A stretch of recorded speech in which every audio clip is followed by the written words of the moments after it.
Do these court cases mean that the president will be seriously affected? We've seen him have dark hours before and he comes through fine. Or is this the road to impeachment? No, we've seen dark hours before, and they just make him stronger, Kate.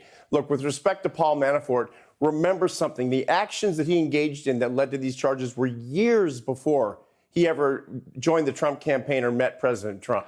This was tax information, tax fraud, bank fraud that took place years before. And the charges were brought, let's be very honest here, because Robert Mueller, the prosecutor, knew that Manafort worked with Trump, and he was doing anything he possibly could to try to get Manafort to flip and give him information on Trump. But guess what? There's no information because Trump did nothing wrong. David, now, with respect to Micheal Cohen... Can I jump in despite the delay? David, can I jump in despite the delay? That's all well and good. Everybody has an opinion about Donald Trump. But let me put this to you very seriously. Your defence this morning straight away is it was years before. Surely a man standing for the highest office in America, if not the world, should have done his background work and found out whether a man who was going to run his campaign was in fact a felon. That's what it is. And you cannot stand there, if you're Donald Trump, and say, this is nothing to do with me. It is absolutely to do with you, Donald Trump, because that man ran your campaign and that's how you got in. He was not a felon, Jeremy. He had no criminal record whatsoever. These things that he engaged in were hidden very well, obviously. They survived the vetting process. Trump did an outstanding job vetting, and they didn't come up. So if he had found out about this and if he had known about this fraud, of course he wouldn't have hired Manafort. But the reality was, this is a political persecution, is that Trump's campaign manager has moral questionability. Because if he was prepared to do that, even if Trump didn't know about it and it was well hidden, it means he picked someone who had was turned out to be a criminal. And without being rude, he doesn't have much of a record about picking good people, because seemingly he sacks whatever, but his campaign manager has now been convicted of 8 things for fraud, and last night his lawyer turns out to be a criminal. So the point is to you, and you have to answer this, David, the judgment, I would say, of the man you seemingly want to defend isn't very good, is it?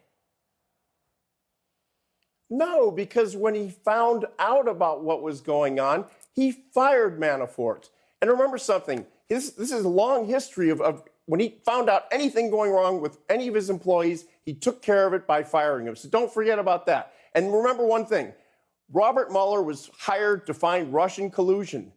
We didn't find one iota of Russian collusion, and that was his charge. That was his assignment. No Russian collusion, and nothing Manafort did involved no Russian collusion, but let's be honest, they uncovered a hell of a lot more. Let's move to Laura Micheal Schwartz. Cohen, let's just have a quick word about that. You mentioned him briefly before we move to Laura. Okay. I mean, he's confessed to making illegal payments to keep details of alleged affairs secret. And Trump goes, it's nothing to do with me. Yes, it is. Right.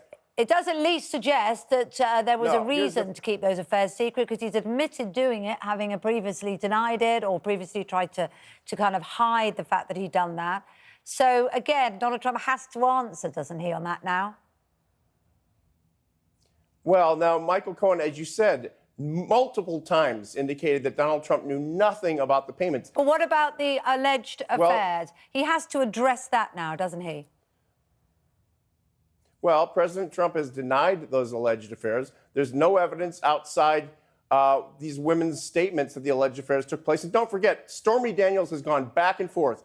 At one time she says it happened. The next time she says it didn't happen. She's flip-flopped. But any time anybody brings anything that has any semblance of truth to go, it's fake news, it's disgusting, it's nothing to do with me. These are patently about his judgment as a man, are they not, Laura?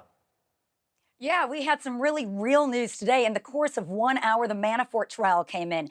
8 guilty verdicts for Paul Manafort. Now, it wasn't about Russian collusion, but I'll tell you this. It proves that Bob Mueller's investigation is not a witch hunt. These were all strong verdicts of guilty.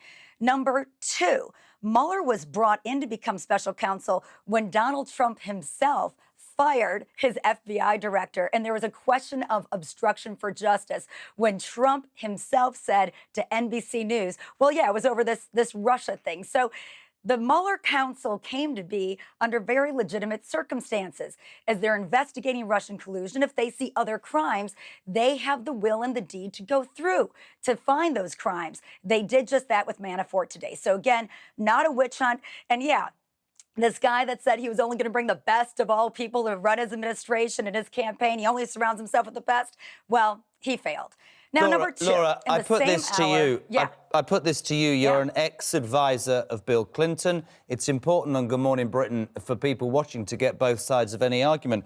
Were you a special advisor or part of Bill Clinton's team when he, let's be honest, became only the second president in US history to have impeachment proceedings started against him? Because try looking in the mirror if that's the case, right?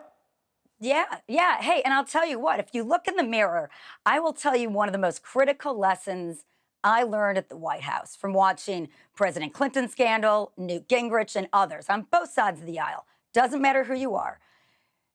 If you're honest, the truth can't scare you. If Trump would have come out and said, yeah, I paid off Stormy Daniels, even though, yes, it could be a possible campaign finance violation that would be looked into, you wouldn't have all the crazy wall-to-wall coverage. So if you're honest, the truth can't scare you. And if you've done something wrong, admit to it, apologize to your wife, pray to God, apologize to your constituents. They will forgive you. Bill Clinton tried to do this, didn't he, by fiddling around with his words and obscuring the truth. So, you know, good people, But I'm sure you thought he was a good person because you worked for him for so long. So good people can try to do this when they're under pressure to try and cover things up that they're ashamed of. Like I said, so why he does should have come clean about everything way up front as Let's well. cut to the chase, But ladies and gentlemen. Can he survive? Can Donald Trump survive, Laura? Can Donald Trump survive? Laura first. Politically is where he's going to have his biggest problem. He wouldn't get indicted until after his presidency is over with. As to when that presidency is over with, if the Democrats take back the House in the fall, I think there could be grounds to impeach coming through the House. Senate would have a tougher time. But seeing where the political will is this November, we'll kind of decide what's ahead. Do you think people in America actually care what he's saying about the economy, what he's saying about trade? Because as you know from the president that you work for who lied about a sexual affair, that actually voters really want a president that does the business for them.